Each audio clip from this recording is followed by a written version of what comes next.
Epic. That's one word that describes the Elder Scrolls V Skyrim for the Xbox 360. Not only does it improve on the impressive Elder Scrolls IV Oblivion, it obliterates its predecessor in almost every aspect. This game is gorgeous, it's deep, and it's a lot of fun. In the game, players will traverse the mountainous, snow-laden lands of Skyrim, where dragons have awakened and have started to roam again. It is here where players will have a seemingly infinite land to explore, with a seemingly infinite amount of quests to accomplish. Indeed, Skyrim is massive, loaded with tons of content that is simply unmatched. When Oblivion first arrived in the Xbox 360, it stunned gamers with the impressive amount of depth and detail in content and structure. The wide-open land of Cyrodiil spanned far beyond the imaginations of many gamers, including myself, and its gorgeous visuals certainly set the stage for this now waning generation of video games. Skyrim takes what Oblivion built and redefines and remodels it, greatly improving on its predecessor. Skyrim comes packed with much more content, far better visuals, and production values that dwarfs the achievements of the past. Of course, a game this big will certainly have its flaws, and bugs and glitches abound in Skyrim. Bethesda, the developer, has a reputation for producing bug-laden games, though it's almost forgivable because of the depth of each game. Skyrim is no different here, and being Bethesda's biggest game, it's unfortunately its most bug-infested. Some glitches are forgivable, but sometimes, depending on the severity of the glitch, they can be very, very distracting. Despite the flaws though, Skyrim, as I've said, marvels because of its achievements. In the next few sections, I'll break the game down even further. In regards to presentation, Bethesda has done an incredible job with Skyrim, not only completely redesigning the graphics engine, but redesigning the structure and interface as well. One of the most notable changes, arguably its biggest change, is the simplified design. Press Start to bring up quests, options, and the save menus. Press B to open up a menu divided into 4 parts: skills at the top, items on the right, map at the bottom, and magic on the left, all by simply using the right stick to navigate through each. It's that simple.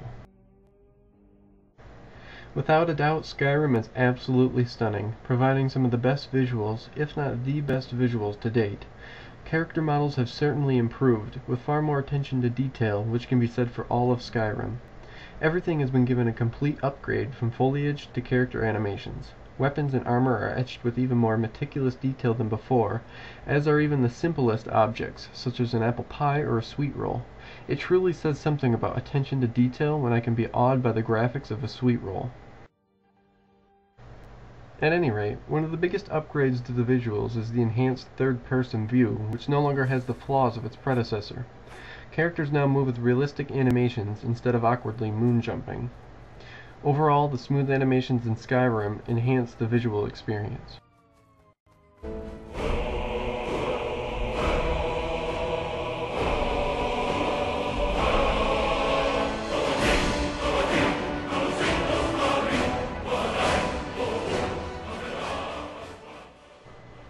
Skyrim delivers here, providing one of the most thrilling soundtracks for a video game. The quality is stunning. The all-male chants during the opening sets the stage for the story and the game, intertwining into one, with chants reflecting the new ability to shout. Genius.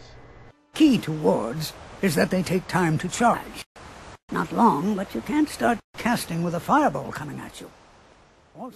Voice acting again is top-notch, though there are times when the same voices will be heard again and again. It's a bit distracting, but not nearly as distracting as it was in Oblivion, so overall, they get it right here. The most important element to a game is certainly the gameplay, and Skyrim doesn't disappoint here, building off the foundations of Oblivion. Players can wield all sorts of medieval weaponry, from bows and axes to maces and swords, by simply pulling the right or left trigger. In addition to this, new to the Elder Scrolls is the ability to dual-wield weapons, allowing players to choose between swinging 2 swords or even dual-wielding spells. Along with a simplified menu system that allows for quicker access to your inventory, all of these upgrades make combat even more fun and exciting than ever before. In addition to combat, the leveling up system has changed dramatically. For starters, when you begin Skyrim, you no longer have to worry about assigning major or minor skills to your character.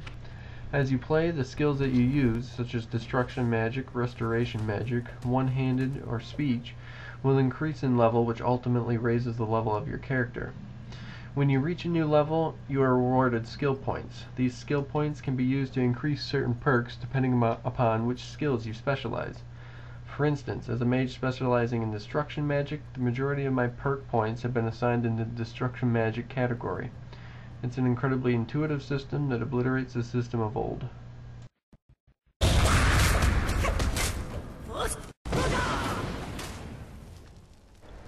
Shouts, another new element to Skyrim, intertwine with a variety of storylines in the game, but they primarily operate as an independent magic system.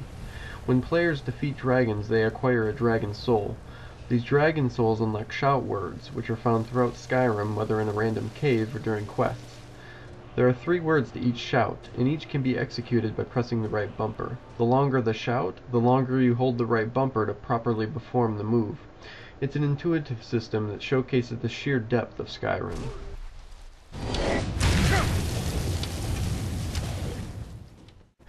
Despite the bugs and glitches, Skyrim stands as one of the greatest games of the year, delivering one of the deepest and most enjoyable experiences the game has to offer. I'd grade the game an A, a score it truly deserves.